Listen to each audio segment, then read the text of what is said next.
Echoes of the Veilbreaker update 32.1 is now live, but this says it was 2 hours ago.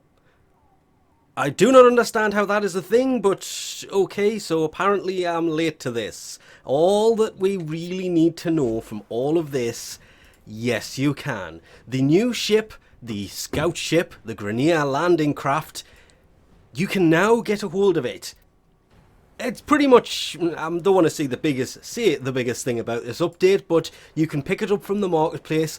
Otherwise, yeah, it's available in the market after completing the Veilbreaker quest because of where the parts for this are. As well as, this is the first ship they've actually put behind a quest, because you obviously have to come and see Chipper here. That doesn't get unlocked until after the Veilbreaker quest, because the ship is here. And weirdly enough, there's not parts for it. It is literally just the ship. Huh. I like that. The fact it's not asking you to basically buy the ship skin and then components to put it together work wonderful. And of course I'm using Styanax as the example for this because he's in here. It is just the skin for the ship for 120 stock, so it's more than you get in a week, because the most you can get in a week is of course 105. As for the missing broken task that was in one of Kahl's break narmar missions, I believe it was the prison break one, they held exactly to what they said they were going to do, and the 15 stock you couldn't get from that mission has been sent to everybody who did any mission or any break narmar that week. Because it was broken, there it is. There is a new alternate helmet for Styanax that they did say would be available from the Nightwave, and to keep an eye out for it, but after a quick kind of look, it does say, in fact, Styanax's new helmet can be purchased via the in-game market and will be available as a blueprint in future Nightwave. Hopefully they will start to appear next week, but it means that his alternate helmets don't have to be bought from the marketplace anymore. They are in fact in the Nightwave. They're kind of confirming that the new one's going to be in here. The fact they don't say Nora's Mix Volume 3 tells me that they're probably going to appear sometimes. They should appear either next week or the week after, because it is a new helmet, rather than it being there this week, because of course it's ongoing. Which is of course the biggest problem with the return of ven'ra, Tell and Sprag.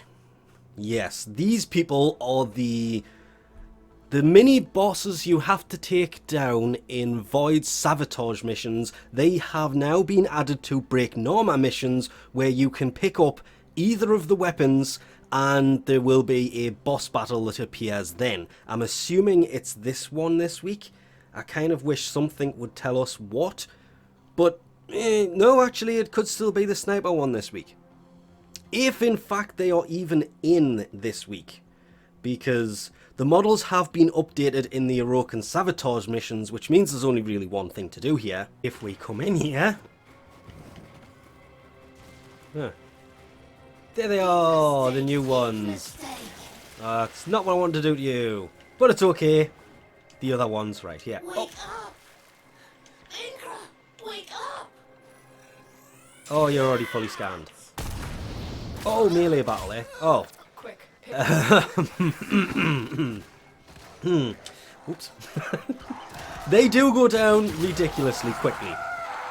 That's why I'm really glad when they change them, they have in fact made them a lot harder than that to take out in the break narmar missions. The updated models are pretty decent. I kind of wish I'd had the old ones, but I completely forgot about it. I was meaning to record what they used to look like, but they basically remodeled them to be better. But I kind of wish in here she was holding her hammer, especially after what we just did to her head. But didn't really need to jump into mission to see them, because if you have them scanned, they will of course be in the codex, and they are just updated models that are just way better. Kind of regret the fact they don't have the golden, the visors down on the helmets, because they look much better with that down than they do with it open. But of course they do want to show off that they've actually got faces under there, so they're open in the codex. There's no lore or anything else behind them in here, just everything else you find here, like what they drop. Though I wish they did drop something slightly better. Sadly though, the weapons are nothing more than a skin. They are nice looking skins. The Renok hammer is a skin for a hammer, obviously a hammer skin, that kind of has to be purchased from the marketplace, which is a damn shame there's not an option here for blueprint. More than likely this will also be a Nightwave thing in the future. Hopefully, it would be nice if they dropped the blueprint for this. Might actually say where you get the blueprint from this, but it doesn't here. The Avik sniper skin, same thing. It's just a skin purchased from the marketplace. I think it's a little bit overpriced. Item is already in your inventory. Yes, it is, because I do like the look of that sniper rifle. And it literally says, Sprag is hiding in the junk run mission, so it is Sprag this week. Whichever one of them is Sprag. And the other one, okay, Sprag has the hammer. I don't know why I was even guessing that one. Sprag, obviously it's the hammer, and ven'ra has the sniper rifle. So the sniper rifle will be in the prison break missions. You need to keep an eye out for it. And Sprag will be in the junk run missions with the hammer, which happens to be the one there now. I will be investigating that on other terms.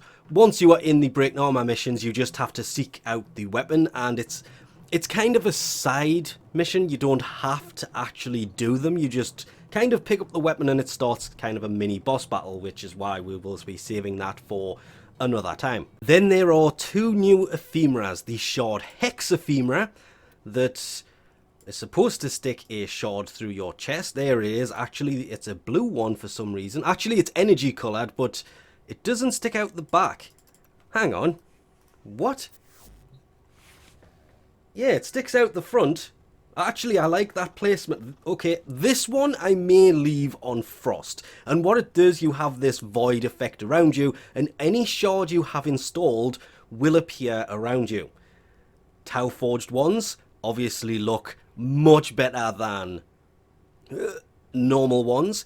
If you are lucky enough to actually have any Tau forged Archon shards, because these things are apparently a lot rarer than a 20% chance of getting them, and 8 weeks in, it's amazing how many people haven't got any.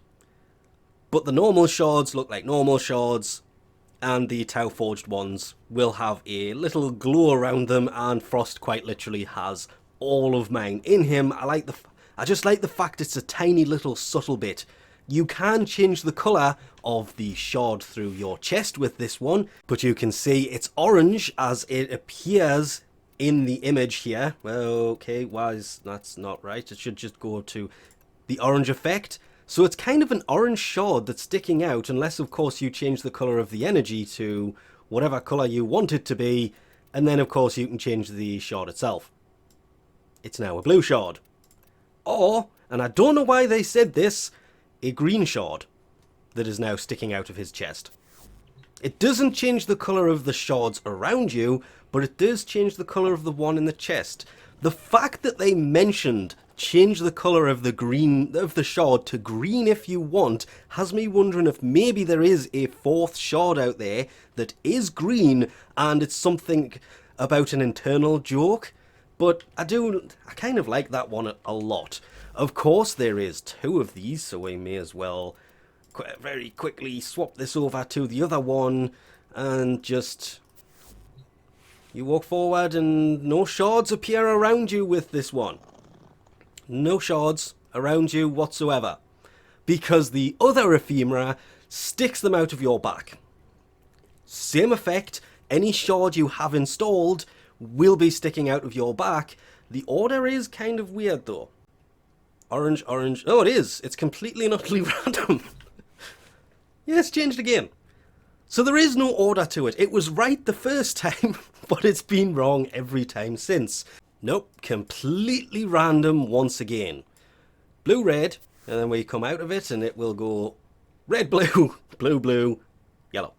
Also, that one is literally coming out of his... That is not a straight... Oh, actually, no. It is, but he kind of leans to one side, hence the... I like this one. I like the look of it at first. It's a nice way to show off your shards. But after actually seeing it, I kind of think I'm favouring more of the single one in the frame. Because I like the fact it's coming out of the chest ever so subtly. It looks like you're wearing a shard as a chest armour. Because obviously with frost, it won't come out the back. And then they appear when you stop. Oh, wow, I did not even notice that. They come out of you. Stop. They come out of you. Move. They go back in. That ephemera. And now I'm just standing next to them. That was weird. These can, of course, be bought from Chipper as well as the skin that is definitely worth picking up. And why am I not demonstrating them in here? Because they're all orange. I'd already looked and orange, okay, and that one is actually the correct colour, but it doesn't display them floating around you in here. It needs to display the shards floating around you, even if, just like this one, it is 5 random orange shards. But they are only 45 stock each, so pretty cheap to get a hold of. The shards themselves cost 90. I forgot that I put that on my operator, to be honest, but you can now apparently put armor attachments onto your operator as well. But spoiler warning here, you have to have completed the new war for this to be a thing, because you can attach armor, but not on the operator. The attachments go on the other one, is all I'm going to say here. And yeah, okay, I kind of understand why they've done this, and I have literally just thrown the first armor set on, the big spiky one, but yeah, why not on the operator here? I mean, it doesn't really make sense to put it on one, not the other, but hey, the drifter needed a lot more skins, shall we say, so instead they've just given him, well, first off, let's just take that back off. It is a bit much for the operator. It is a tiny little bit too big. It needs to be scaled down quite a bit.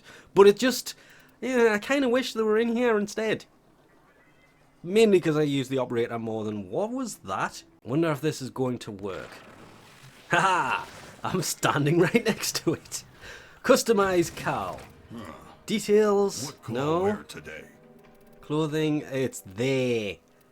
Right there. Open capturer. Okay, that does...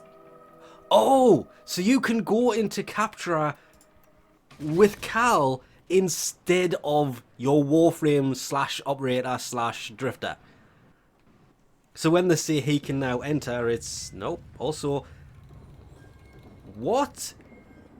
Okay, this may be a tiny little bit broken because, yeah. There is also a fast travel option to get to Kahl's garrison, which there really needed to be. And, okay, nice choice of placement because it leaves you just far enough away that the options aren't turning up here, but I know we have to try this at least once more, just to see if it actually works as it's supposed to, because I don't quite think it was supposed to be frost there with no head. It's the no head part that got me. And there he is. You can take, and we'll just do that, and then turn that off, and then go back out of it. You can now take kahl anywhere. There is also something kind of special, shall we put it as. On Iron Wake, there is a memorial to Data Reaper, the original creator of Clem. And it literally turns around if you get a little bit closer. Oh wait, it's not going to do it now, is it? No, it's not. Data Reaper's memorial. You can see it pop up there. Because Data Reaper, of course, passed away. I cannot remember the exact date, I just remember it was back in August. So they've kind of made a memorial here. And we all know who that is sitting in the middle there, don't we? That would be one Excalibur Prime. Not Clem, Excalibur. And I was amazed on how many people actually... Hello? realised this was here so quickly after the update, because you come in from there and it's just up to your right. Wait, what was... no. Data Reaper's Memorial. Of course, one of the biggies that's going to come from this is the cumulative change to the challenges for the Break Narmar stuff. Now, it's more of a progression over a few missions.